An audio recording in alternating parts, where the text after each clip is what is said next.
भील जनजाति की अर्थव्यवस्था। अर्थव्यवस्था प्रत्येक जनजाति विषम पर्यावरणीय दशाओं में रहती है, ये तो आप सबको पता है। भील जनजाति जिस प्रदेश में निवास करती है वो एक पहाड़ी एरिया है, जंगली क्षेत्र है, जिसको वनाच्छादित एरिया कह दो, अपर्दित भूमि है। ये तीन चीजें आपको क्या बताती है? क्या वो एरिया मानव के लिए अनुकूल वातावरणीय दशा उत्पन्न करेगा? तो ये संभव नहीं है। इस प्रदेश के अंदर विषम पर्यावरणीय दशाएं मिलेगी। तो विषम ऐसी पर्यावरणीय दशाओं में इनकी आर्थिक क्रियाकलाप क्या हो सकते हैं? आखेट, संग्रहण, मत्स्यन, आदिम कृषि और घुमक्कड़ पशुचारण हो सकता है। तो वो कौन कौन सी आर्थिक क्रियाएं करते हैं, उनकी क्या विशेषता है, उन्हें हम बाई पॉइंट नोट करेंगे। तो हेडिंग डालो अर्थव्यवस्था, फिर आगे लिख दो विषम पर्यावरण, ये पर्यावरण की विशेषता हो गई, अपर्दित भूमि। फिर थोड़ा अर्थव्यवस्था पे लिखें। नंबर 1 ये है इनकी अर्थव्यवस्था। थोड़ा लंबा है चैप्टर, कुछ छोटे प्रश्न भी इसमें बनेंगे। बड़े प्रश्न में सीधा आजीविका का पूछा जा सकता है। देखो, अर्थव्यवस्था विषम पर्यावरणीय दशाओं में होगी तो वही आदिम तरीके की अर्थव्यवस्था देखने को मिलेगी। पूर्व में भी मैंने आपको बताया कि जब भी अपन अर्थव्यवस्था का अध्ययन करते हैं तो 4-5 पार्टीशन है उसका। जैसे उनकी मूल आजीविका क्या है, स्रोत क्या है काम के, वो पढ़ेंगे। भोजन के बारे में पढ़ेंगे, वस्त्राभूषण के बारे में पढ़ेंगे, उनके घरों के बारे में पढ़ेंगे और औजार के बारे में पढ़ेंगे। औजार और बर्तन के बारे में पढ़ेंगे। सबसे पहले आजीविका। जीवन आजीविका का मतलब होता है जीवन का गुजारा करने के लिए कौन सी आर्थिक क्रिया की जाती है। तो इस जनजाति के लोग 4 मूलतः आर्थिक क्रिया करते हैं। बेसिकली विषम पर्यावरणीय दशाओं में ये क्रियाएं ही सुटेबल बैठती है। सबसे पहले ये लोग खाद्य वस्तुओं का संग्रहण करते हैं। दूसरा, आखेट भी करते हैं। तीसरा, आदिम तरीके की निर्वाह कृषि भी करते हैं, जिन्हें जमीन कृषि कहते हैं। और चौथा, पशुपालन भी करते हैं। तो आजीविका के 4 रूप देखने को मिल गए। खाद्य संग्रहण, आपको पता है ये एरिया जंगली है, वनाच्छादित एरिया है, वन बहुत ज्यादा है। तो यहाँ बड़ी मात्रा में कंद है, मूल है, मूल मतलब जड़ें हैं, फल है, इनका वो लोग संग्रहण करते हैं वन्य इलाकों से, और वो उनकी आजीविका का सोर्स बनता है, जीविका का सोर्स बनता है। तो खाद्य संग्रहण, वनों से लकड़ियां, कंद, मूल, फल, फूल इकट्ठे करना और उनसे जीवन का गुजारा करना। दूसरा प्रोसेसर है आखेट का, शिकार का, क्योंकि इस शब्द की जो मूल उत्पत्ति थी वो इसी से जुड़ी हुई थी। तो ये लोग शिकार भी करते हैं। शिकार में पशु पक्षियों का शिकार भी करते हैं, जानवरों का शिकार भी करते हैं, पक्षियों का शिकार भी करते हैं। और जिन क्षेत्रों में ये लोग निवास करते हैं वहां झीलें, तालाबें, नदियां पाई जाती है, वहां से ये लोग मछलियां भी पकड़ते हैं। तो शिकार या आखेट में अपन को लिखना है तालाब और नदियों से मछलियां पकड़ी जाती है, जानवरों का शिकार भी किया जाता है और पक्षियों का शिकार भी किया जाता है। पक्षियों के शिकार का आगे आएगा, ये फंदे में फंसा करके पक्षियों को मारते हैं। लेकिन शिकार की प्रक्रिया कम है, वन्य जीवों की घटती संख्या के कारण शिकार से इनकी पूर्ण आजीविका नहीं चलती है। आजीविका का तीसरा स्रोत आता है आदिम निर्वाह कृषि। आपने इकोनॉमिक्स के इस रूप को पढ़ा होगा। आदिम निर्वाह कृषि में जमीन कृषि बहुत प्रचलित है, जिन्हें सामान्यतः स्थानांतरित कृषि कहते हैं। स्थानांतरित कृषि मीन्स स्थान को बदल बदल करके की जाने वाली कृषि। आपने क्लास 10th में इसको, क्लास 11th में भी पढ़ा होगा, और क्लास 10th में इसको ज्यादा पढ़ा। 11th में भौतिक स्ट्रक्चर था, उसमें नहीं पढ़ा। क्लास 10th में अपन ने पढ़ा कि जमीन या स्थानांतरित कृषि कृषि की वह प्रक्रिया है जिसमें किसी स्थान पर पाई जाने वाली वनस्पति, जंगल, उसको काट करके जला दिया जाता है, उसकी राख को बिखेर दिया जाता है और वर्षा काल में वहां वो फसलें बो दी जाती है और उसके बाद 2-3 साल तक वहीं पर कृषि करते हैं। फिर जब भूमि की उपजाऊपन क्षमता कम हो जाती है, उसके बाद वो लोग उस क्षेत्र को छोड़ करके किसी दूसरी जगह चले जाते हैं और वहां पर भी वही प्रोसेसर अपनाते हैं और एक निश्चित समय या यूं कहें कि एक लंबे टाइम के बाद वापस वो लोग उसी स्थान पर आ जाते हैं। एक सर्किल के रूप में ये लोग बेल्ट में घूमते रहते हैं और कृषि करते रहते हैं। ये जूमिंग कृषि है। पूर्वोत्तर भारत में इसे जूमिंग कृषि के नाम से जाना जाता है। किताब ने फैक्ट दिया है कि आज 80% भील लोगों की आजीविका है वो कृषि पे टिकी हुई है। कृषि कौन सी करते हैं? स्थानांतरित कृषि, आदिम निर्वाह कृषि करते हैं। आदिम निर्वाह कृषि के राजस्थान में 2 नाम देखने को मिलते हैं। एक नाम है चिमाता और दूसरा नाम है दजिया।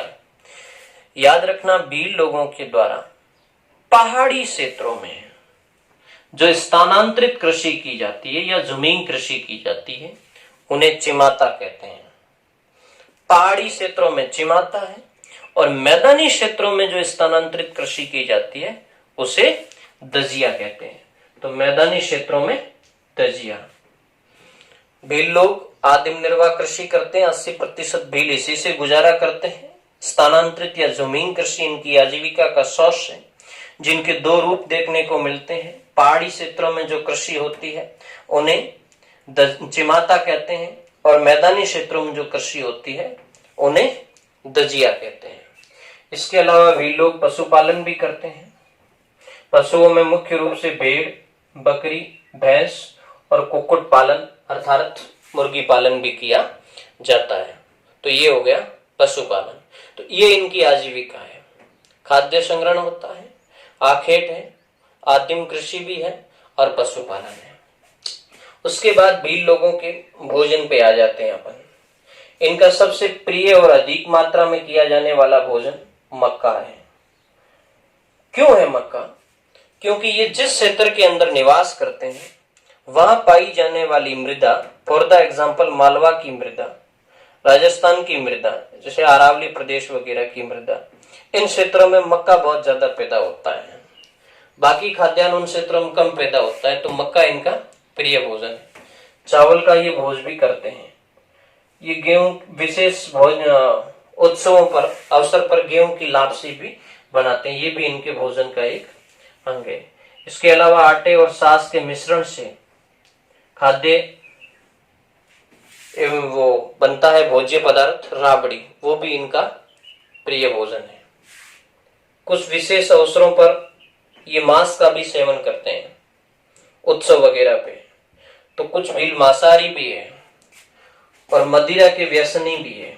ये विशेष उत्सव या इनके जो सामाजिक इवेंट्स होते हैं उनके अवसर पर ये मदिरा सेवन भी करते हैं। तो ये इनका हो गया भोजन। वस्त्राभूषण की बात करें तो वस्त्र तो सामान्य हमारे आसपास की तरह, हमारे आसपास रहते हैं, हमारी तरह ही वस्त्र होते हैं।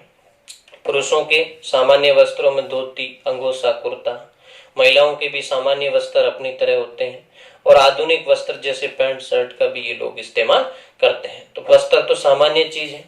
आभूषण की अपन बात करें तो आभूषण में ये लोग चांदी, पीतल, जस्ते और निकिल के बने आभूषणों का इस्तेमाल करते हैं। महिलाएं ज्यादा आभूषणों का इस्तेमाल करती हैं। आभूषण प्रिय होती है महिलाएं। चांदी, पीतल, जस्ता और निकिल के आभूषण, बाई पॉइंट इसको लिख देना। इसके अलावा लाख और कांच की बनी चूड़ियां भी ये लोग पहनते हैं, भील महिलाएं पहनती हैं। इनके निवास गृह की बात करें, इनके घर वगैरह की बात करें तो ये पहाड़ी जंगली क्षेत्र में रहते हैं। और अपन आगे हैबिटेंट पढ़ेंगे, आवास पढ़ेंगे। आवास कितने तरह के होते हैं, कितने प्रकार के होते हैं। तो यहाँ इनके घर दूर दूर होते हैं, बिखरी बिखरी झोपड़ियों के रूप में होते हैं, काफी दूर दूर इनकी झोपड़ियां पाई जाती है और कम झोपड़ियों वाले गांव होते हैं। इसलिए इनके जो अधिवास है वो परकीर्णन श्रेणी के है। परकीर्णन मतलब बिखरे अधिवास है। बिखरे अधिवास को सामान्य शब्दों में कह दो, इनके घर दूर दूर होते हैं। झोपड़ियां होती जो मिट्टी, पत्थर, बांस और खफरेल की बनी होती है। वर्तमान समय में पक्के मकानों का इस्तेमाल भी ये लोग करते हैं। इसके अलावा इनके गांव के बारे में 2 शब्द प्रचलित हैं, एक एक नंबर का प्रश्न बन सकता है। इन लोगों के जो छोटे गांव हैं उनके लिए फला शब्द यूज होता है। ये शब्द 1 नंबर का प्रश्न बन सकता है। फला क्या है? फला मतलब छोटे गांव, और जो बिलों के बड़े गांव होते हैं उसको पाल कहते हैं। पाल मतलब बड़े गांव। तो 2 प्रश्न यहां से बन सकते हैं, छोटे गांव को फला और बड़े गांव को पाल। ये हो गया इनका निवास गृह, कोई लंबी चौड़ी बात नहीं। उसके बाद औजार और बर्तन की बात कर लें। जब आखेटक है तो हथियार इस्तेमाल करेंगे। हथियार क्या है? तीर कमान है और बाण है। बाण की बात, तीर कमान यूज करते हैं, बाण की बात की तो इनके 2 बाण चर्चित है, वो 1 नंबर का प्रश्न दे सकते हैं। 2 बाणों का उल्लेख भी मिलता है, एक बाण है हरियो और दूसरा है रोबदो। ये भी प्रश्न पूछा जा सकता है, हरियो व रोबदो क्या है? तो ये भीलों के बाणों के नाम है, या ऐसे भी पूछ सकते हैं कि भीलों के बाणों के नाम बताइए। तो हरियो व रोबदो। एक फटकिया नाम का शब्द प्रचलित है इनकी संस्कृति में। फटकिया, फटकिया एक फंदा होता है जो पक्षियों का शिकार करने के लिए बनाया जाता है। ये एक फंदा है जो पक्षियों का शिकार करने के लिए बनाया जाता है। ये भी इनके औजार के अंतर्गत आएगा। तो तीर कमान हो गया, बाण हो गया, फटकिया हो गया। फटकिया फंदा है जो पक्षियों के शिकार में इस्तेमाल किया जाता है।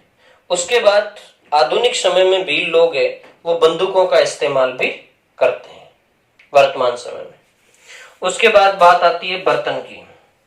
इनके अधिकांश बर्तन है वो मिट्टी के बने होते हैं, क्योंकि ये आधुनिक सभ्यता से ज्यादा दूर तो नहीं लेकिन थोड़ा दूर है, अभी भी आदिम जीवन गुजारा करते हैं। तो इनके बर्तन धात्विक न होकर के ज्यादातर मिट्टी के बने होते हैं। कुछ बांस की लकड़ियों का इस्तेमाल करके भी ये बर्तन बनाते हैं। वैसे एक किताब ने नोट किया है कि इनके घरों में मक्का पीसने की चक्की भी होती है। मक्के से आटा बनाने की चक्कियां भी ये लोग अपने घर में रखते हैं, और बांस का पालना भी ये लोग अपने घर में रखते हैं। तो ये इनके अंदर आ जाएगा बर्तन और अन्य घरेलू सामान में। तो ये हो गई भील लोगों की अर्थव्यवस्था। आजीविका की बात करें, खाद्य संग्रहण, आखेट, आदिम निर्वाह कृषि मीन्स जमीन जहां से चिमाता और दजिया का प्रश्न बन सकता है। चिमाता पहाड़ी क्षेत्रों की स्थानांतरित कृषि है, दजिया मैदानी क्षेत्रों की स्थानांतरित कृषि है। पशुपालन की बात हो गई। तो ये 4 आजीविका के स्रोत हैं। भोजन, भोजन में कोई बड़ा प्रश्न नहीं बनेगा, शाकाहारी भी है, मांसाहारी भी है, और मक्का इनका प्रिय भोजन है, मक्का का एक प्रश्न बन सकता है। वस्त्राभूषण की बात करें, सामान्य वस्त्र है, आभूषण इन धात्विक चीजों के हैं और चूड़ियां इस्तेमाल की जाती है। निवास गृह से अच्छे प्रश्न बन सकते हैं। बिखरे अधिवास के रूप में रहते हैं, झोपड़ियां इनकी पाई जाती है दूर दूर फैली हुई, कुछ पक्के मकानों का इस्तेमाल भी करते हैं। 2 तरह के गांव देखने को मिलते हैं, छोटे गांव और बड़े गांव। छोटे गांव को फला कहते हैं और बड़े गांव को पाल कहते हैं। औजार और बर्तन की बात करें, तीर कमान और बाणों का इस्तेमाल करते हैं। 2 बाणों का उल्लेख मिलता है, यहाँ से 1 नंबर का प्रश्न बन सकता है, हरियो व रोबदो बाण। और फटकिया पक्षियों को फंसाने का फंदा होता है, बंदूकों का इस्तेमाल करते हैं। तो ये अर्थव्यवस्था हो गई। उसके बाद आएगी भीलों का समाज व संस्कृति। तो नेक्स्ट हेडिंग डालो, भीलों का समाज व संस्कृति। भील जनजाति, समाज व संस्कृति।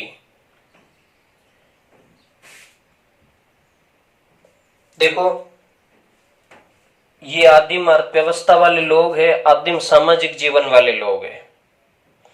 तो इनमें आधुनिक संस्कृति से इतर परंपरागत संस्कृति की विभिन्न विशेषताएं देखने को मिलेगी, चाहे वो इनके सामाजिक रिवाजों में हो, मीन्स विवाह के अंदर हो, पैटर्नल रूप अर्थात परिवार के रूप में हो, उत्सवों के रूप में हो, इन सब के अंदर परंपरागत पुट देखने को मिलेंगे। तो अपन यहां देखेंगे कौन कौन से इनके रीति रिवाज है और इनके समाज की क्या विशेषता है। समाज की जब अपन विशेषता पढ़ते हैं तो हमें 2-4 चीजें ध्यान रखनी है। क्या कि उनका विवाह का क्या कंडीशन है, उनकी पैटर्नली कंडीशन क्या है, परिवार की उसकी कंडीशन क्या है, कौन कौन से त्योहार और उत्सव वो मनाए जाते हैं, और कोई उनका विशेष सांस्कृतिक रीति रिवाज है या नहीं है। तो हम यह इनकी समाज और संस्कृति को बाई पॉइंट नोट्स के रूप में लिख करके उसके बाद समझने की कोशिश करेंगे। तो लिखो नंबर 1। ये 2 चीजें हमारी एक साथ क्लियर करी है हमने।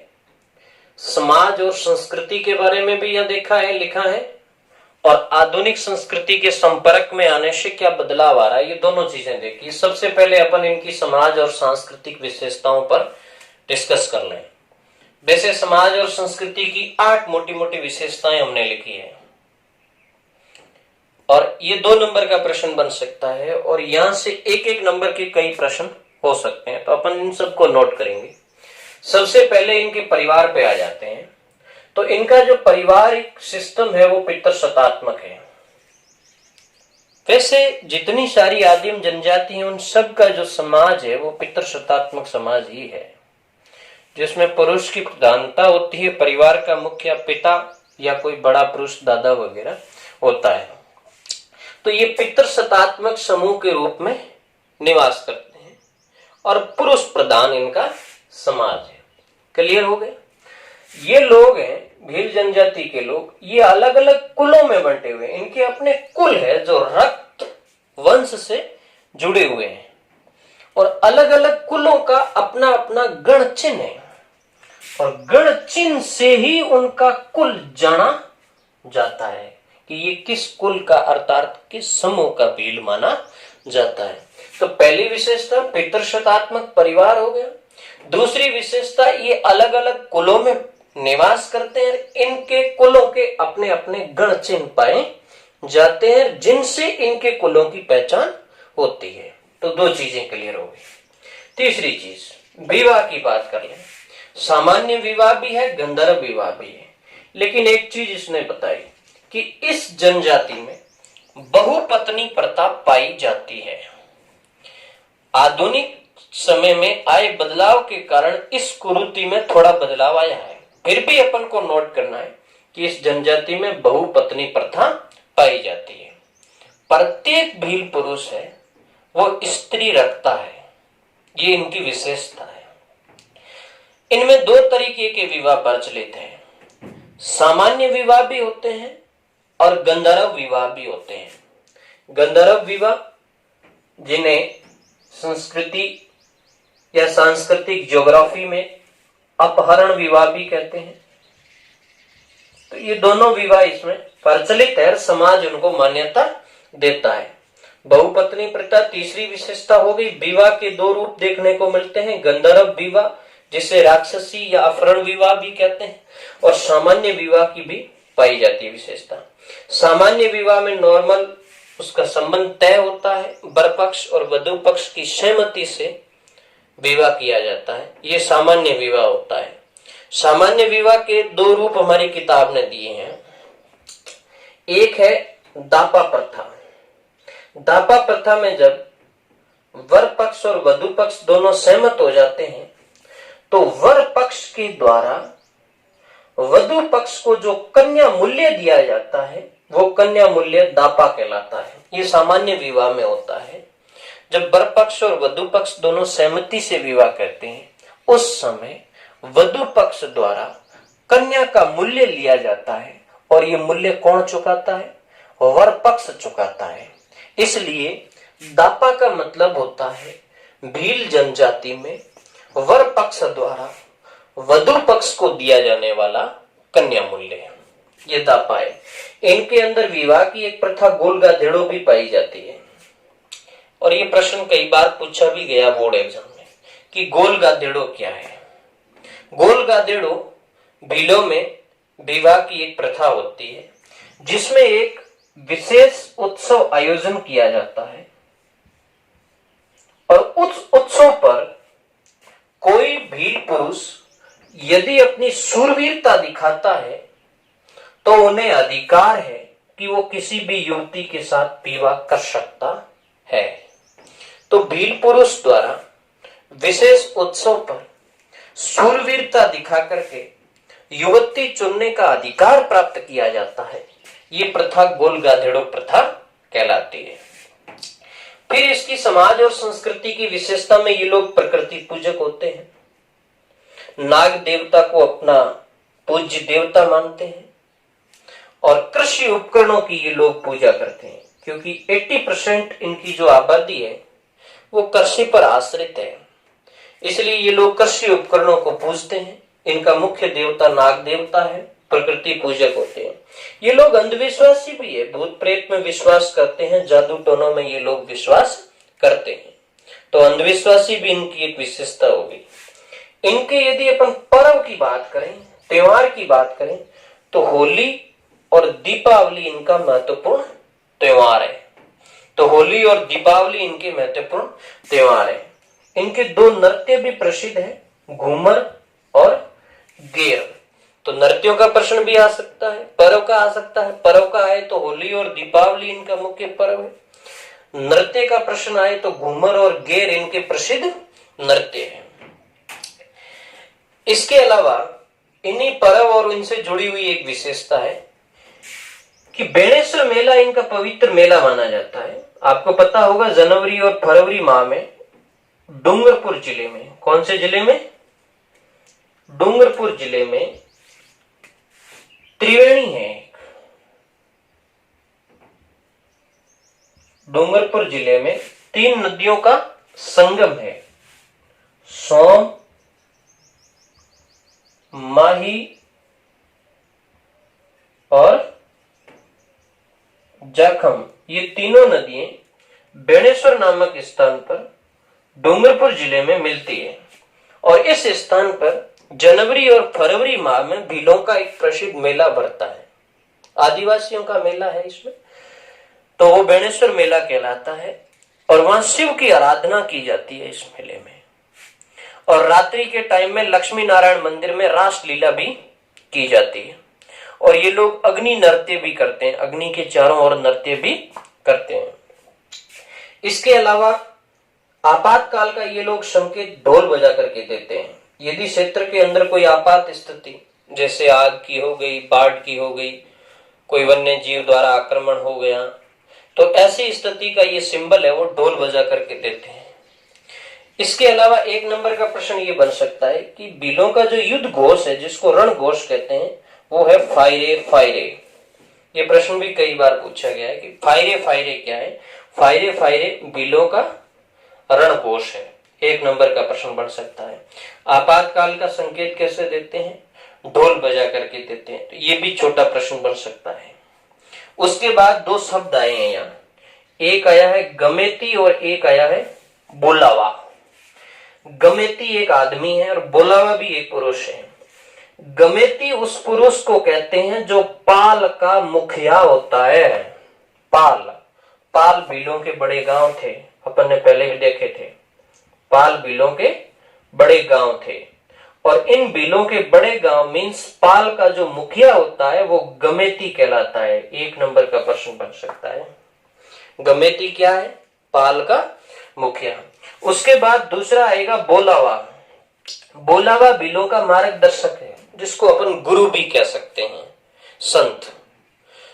सामान्य किताब ने मार्गदर्शक लिखा है, इसलिए मार्गदर्शक लिखना जरूरी है। तो 2 चीजें हो गई, गमेती पाल का मुखिया और बोलावा भीलों का मार्गदर्शक। ये हो गई भीलों की सामाजिक और सांस्कृतिक विशेषता। 8-9 विशेषता का जिक्र करना है।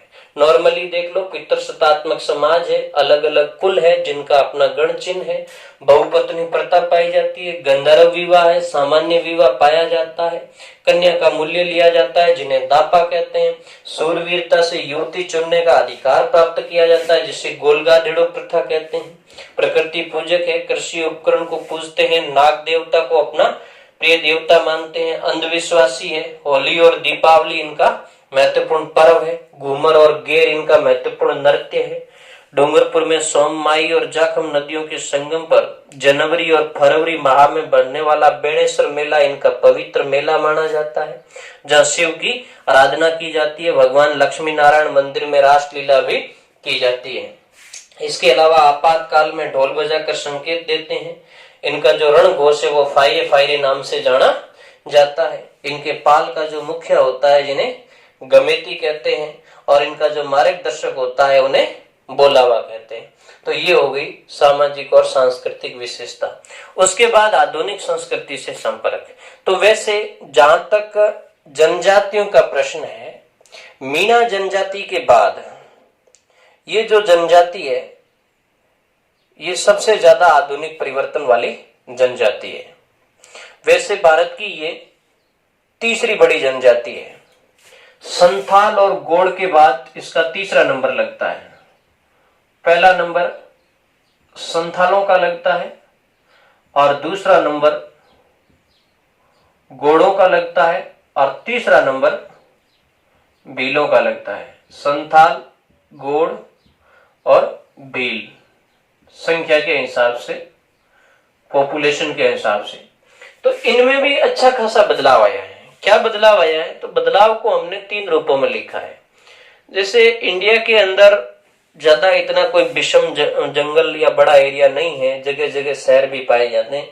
तो भील लोगों का शहरी क्षेत्रों से संपर्क हुआ है, जिसके कारण ये बाजार आधारित अर्थव्यवस्था की ओर मुड़ रहे हैं।